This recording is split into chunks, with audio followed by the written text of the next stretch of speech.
السلام علیکم ورحمۃ اللہ وبرکاتہ۔ الحمد للہ رب العالمین واشہد ان لا الہ الا اللہ وحدہ لا شریک لہ واشہد ان محمدا عبدہ ورسولہ صلی اللہ تعالی علیہ وآلہ وسلم۔ اعوذ باللہ من الشیطان الرجیم، بسم اللہ الرحمن الرحیم۔ وَأَقِيمُوا الصَّلَاةَ وَآتُوا الزَّكَاةَ وَارْكَعُوا مَعَ الرَّاكِعِينَ۔ معزز و موقر مشاہدین و مشاہدات، اللہ رب العزت کے فضل و کرم سے سلسلے تفسیر قرآن جو شعبہ دعوت و تبلیغ جماعت المسلمین محصلہ کے زیر اہتمام چل رہا ہے، پابندی کے ساتھ جاری و ساری ہے۔ آج کے اس مبارک درس کے لیے سورۃ البقرہ کی آیت نمبر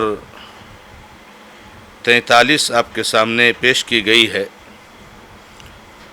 اللہ رب العزت نے اس آیت مبارکہ میں ارشاد فرمایا ہے، اور نماز قائم کرو اور زکوٰۃ ادا کرو اور رکوع کرنے والوں کے ساتھ رکوع کرو۔ میرے معزز اور موقر بھائیوں اور بہنوں، آپ کو یاد ہوگا کہ گزشتہ درس میں ہم نے جو آیتیں پڑھی تھیں، اللہ رب العزت نے ان آیتوں میں بنو اسرائیل کو مخاطب فرمایا ہے، یا بنی اسرائیل اذکروا نعمتی التی انعمت علیکم۔ بنو اسرائیل یعنی یعقوب علیہ السلام کی اولاد، جس سے مراد یہود ہیں۔ اللہ تعالیٰ نے انہیں مخاطب کر کے پہلے تو اپنی نعمتوں کی یاد دہانی کرائی ہے، اور پھر کچھ اچھی باتوں کا حکم دیا ہے اور کچھ بری باتوں سے منع کیا ہے۔ تو یہ سلسلہ وہی چل رہا ہے، اور اللہ تعالیٰ نے انہیں جن اچھی باتوں کا حکم دیا ہے اس میں ایک حکم یہ ہے کہ نماز قائم کرو، اور ایک اہم حکم یہ ہے کہ زکوٰۃ ادا کرو، اور ایک حکم یہ ہے کہ نماز جماعت کے ساتھ پڑھا کرو۔ بنو اسرائیل کو مخاطب کر کے رب العالمین نے ان ساری باتوں کا جس کا حکم دیا ہے اور جن باتوں سے منع کیا ہے، یہ سارے احکامات اور یہ سارے منہیات، ان کا تعلق سارے لوگوں سے ہے۔ ایسا نہیں کہ یہود کے لیے یہ حکم خاص ہے، بلکہ یہود کے لیے بھی ہے اور غیر یہود کے لیے ہے اور مسلمانوں کے لیے بھی حکم ہے۔ یہ قرآن کا اسلوب ہے کہ قرآن کہیں پر یا الناس کہہ کر کے سبھی لوگوں کو مخاطب کرتا ہے، تو کہیں یا الذین آمنوا کہہ کر کے کہیں ایمان والوں کو مخاطب کرتا ہے، اور کہیں یا بنی اسرائیل اس طرح کے الفاظ کے ذریعے خاص قوم اور خاص طبقہ کو مخاطب کرتا ہے، اور کہیں خواتین کو مخاطب کر کے رب العالمین اپنے احکامات دیتا ہے۔ تو یہ جو احکامات ہیں، اگر خصوصیت کی کوئی دلیل نہیں ہے کسی ایک خاص طبقہ کے لیے، تو سبھی لوگوں کے لیے ہوتے ہیں۔ اسی لیے یہ ایک مسئلہ ہے اہل علم کے بیچ میں کہ کیا کفار شریعت کے احکامات کے مخاطب ہیں یا نہیں ہیں۔ ان اللہ تعالیٰ نے جو مسلمانوں کو حکم دیا ہے، تو یہ کیا حکم غیروں کے لیے بھی ہے یا نہیں ہے؟ راجح بات یہ ہے کہ سبوں کے لیے ہے، اس لیے کہ یہ دین، یہ شریعت، رب العزت کا یہ کلام، یہ ساری انسانیت کے لیے ہے، ہدی للناس ہے۔ تو ظاہر سی بات ہے اس کتاب میں جو بھی احکامات ہیں وہ سبوں کے لیے ہے۔ تو نماز پڑھنے کا حکم جہاں مسلمانوں کو ہے، وہی غیر مسلموں کو بھی ہے۔ نماز پڑھنے کا حکم جہاں مسلمانوں کو ہے، وہی اہل کتاب کو بھی ہے۔ اب یہ الگ مسئلہ ہے کہ نماز پڑھنے سے پہلے کچھ شرطیں ہیں جن کو پوری کرنا ضروری ہے۔ اس میں سے سب سے اہم شرط یہ ہے کہ توحید کو اختیار کریں۔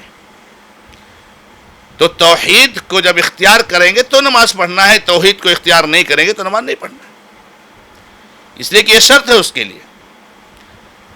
تو غیر مسلم بھی مخاطب ہیں احکام شریعت کے، لیکن پہلا خطاب ان کو یہ ہے کہ وہ توحید کو اختیار کریں. جیسے ایک مسلمان جو وضو سے نہیں ہے یا جو جنبی ہے، ناپاک ہے، اس کو کہا جائے، اس کو حکم دیا جائے نماز پڑھنے کے لیے، تو کیا اس کا مطلب یہ ہوگا کہ وہ وضو کیے بغیر نماز پڑھے یا غسل کیے بغیر نماز پڑھے؟ ظاہر سی بات ہے کہ اس کو نماز پڑھنے کا جو حکم دیا گیا تو یہ مطلوب ہے کہ اس کے شرائط کو پورا کریں. تو پہلے آپ غسل کیجئے، وضو کیجئے، پھر نماز پڑھیے. تو ایسے کفار اور مشرکین اور غیر مسلمین کو شریعت کا خطاب ہے، شریعت کے احکامات، شریعت کے فرائض کے وہ مکلف ہیں، لیکن پہلے انہیں ان احکامات کی قبولیت کے لیے جو سب سے اہم شرط ہے توحید، اس کو پورا کریں. تو اللہ رب العزت نے جیسا کہ ہم اس آیت کریمہ میں دیکھ رہے ہیں کہ اللہ تعالیٰ نے ساری انسانیت کو، ہمیں، آپ کو، سبھوں کو نماز قائم کرنے کا حکم دیا ہے. نماز کے بارے میں گرچہ تھوڑی سی بات سورۃ البقرہ کے ابتدا میں ہوئی ہے، اور چونکہ وہاں پر متقیوں کے اوصاف کا تذکرہ کرتے ہوئے رب العالمین نے ایک وصف یہ ذکر کیا تھا، الذین یؤمنون بالغیب ویقیمون الصلاۃ. متقی وہ لوگ ہیں جو نماز قائم کرتے ہیں. وہاں متقیوں کا وصف بیان کیا گیا تھا اور یہاں نماز قائم کرنے کا حکم دیا گیا تھا. میرے بھائیوں اور میری بہنوں، نماز یہ اسلام کا دوسرا رکن ہے. اس نماز یہ اسلام کے کھمبوں میں سے ایک کھمبا ہے. نماز اسلام کا، دین کا، شریعت کا وہ عمل ہے جس کے بغیر ایمان کا تصور نہیں کیا جا سکتا ہے. نماز کے بغیر مسلمان نہیں ہو سکتا ہے. نماز نہ پڑھنے والا، نماز چھوڑنے والا یہ مشرک ہوتا ہے. نماز پڑھنے والا یہ کافر ہوتا ہے. اللہ کے نبی محمد رسول اللہ صلی اللہ علیہ وسلم نے ارشاد فرمایا، بین الرجل والشرک والکفر ترک الصلاۃ. آدمی اور نماز، آدمی اور شرک اور کفر کے بیچ میں جو چیز حد فاصل ہے، جو چیز اس کے لیے رکاوٹ ہے، وہ نماز ہے. نماز چھوڑ دیا وہ شرک و کفر سے مل گیا. نماز پڑھ رہا ہے وہ شرک و کفر سے دور ہے. العہد الذی بیننا وبینہم الصلاۃ فمن ترکھا فقد کفر. اللہ کے نبی محمد رسول اللہ صلی اللہ علیہ وسلم فرماتے ہیں وہ عہد، وہ اتفاق، وہ تمیز کرنے والی چیز، وہ فرق کرنے والی چیز جو ہمارے اور ان کے بیچ میں ہے، وہ نماز ہے. جس نے چھوڑ دیا وہ کافر ہو گیا. من ترک الصلاۃ متعمدا فقد کفر. جس نے نماز جان بوجھ کر چھوڑ دی اس نے کفر کیا. اللہ کے نبی محمد رسول اللہ صلی اللہ علیہ وسلم فرماتے ہیں 5 وقت کی نمازیں ہیں، جو ان نمازوں کو صحیح طریقے سے ادا کرے گا، ان کو مکمل کرے گا، تو قیامت کے دن یہ نمازیں اس کے لیے نور ہوں گی، اس کے لیے حجت اور برہان ہوں گی، اور اللہ تبارک و تعالی کا وعدہ ہوگا، اللہ رب العزت اس کو جنت میں داخل کرے گا.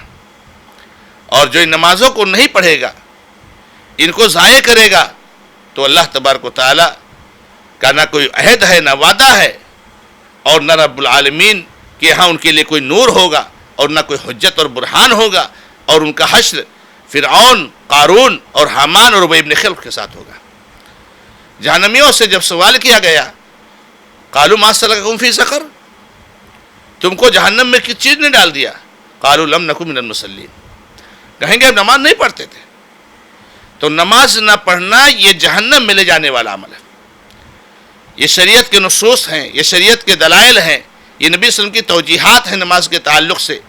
مگر افسوس ہے میرے بھائیوں اور میری بہنوں کہ ہم نے جس طریقے سے نماز کو ضائع کیا ہے، اس طریقے سے شاید ہی کوئی عمل ہم نے ضائع کیا ہوگا. بلکہ ہماری جو حالت ہے نماز پڑھنے کی، اس کو دیکھ کر تو یہ اندازہ ہوتا ہے کہ شریعت میں نماز کی کوئی اہمیت نہیں ہے، بس کوئی ایک ایسا کام ہے کہ چاہو تو کر لو، آپ جائز کام ہے. ہمارے کتنے مسلمان بھائی نمازیں پڑھتے ہیں، ہمارے کتنے مسلمان بھائی نماز قائم کرتے ہیں؟ کیا ہمیں ڈر نہیں ہے کفر سے؟ کیا ہمیں ڈر نہیں ہے شرک سے؟ کیا ہمیں ڈر نہیں ہے نفاق سے؟ اللہ کے نبی محمد رسول اللہ صلی اللہ علیہ وسلم بیان فرماتے ہیں کہ منافقین پر عشاء اور فجر کی نماز بھاری ہوتی ہے۔ اللہ کے نبی صلی اللہ علیہ وسلم کے زمانے میں عشاء اور فجر کی نماز بھاری ہو تو یہ علامت ہے کہ آدمی منافق ہے، اور اگر کسی انسان کے اوپر 5 وقت کی نمازیں بھاری ہے تو میرے بھائی انصاف کا تقاضا کیا ہے کہ وہ پکا مومن ہے، وہ تو منافق سے بڑا منافق ہوگا۔ عبداللہ ابن مسعود رضی اللہ عنہ بیان فرماتے ہیں، ہم نے دیکھا ہے، تجربہ کیا ہے، نبی صلی اللہ علیہ وسلم کے زمانے میں اس جماعت سے پیچھے نہیں رہتا تھا مگر جو پکا منافق ہوتا تھا۔ جماعت نہیں چھوڑتے تھے مسلمان، صحابہ تابعین یہ جماعت نہیں چھوڑا کرتے تھے، جماعت سے وہی پیچھے رہتا تھا جو پکا منافق ہوتا تھا۔ آج جو جماعت تو چھوڑو، نماز سے ہی پیچھے رہتا، نماز پڑھتا ہی نہیں، وہ پکا مومن ہو جائے گا۔ میرے بھائیوں، ہمیں ہوش کے ناخن لینا چاہیے، ہمیں اپنے ضمیر کو آواز دینی چاہیے، ہمیں اللہ کا خوف کھانا چاہیے اور اللہ رب العزت سے توبہ کرنا چاہیے، استغفار کرنا چاہیے، اور ہمیں اور آپ کو سب کو نماز کے قیام کا اہتمام کرنا چاہیے۔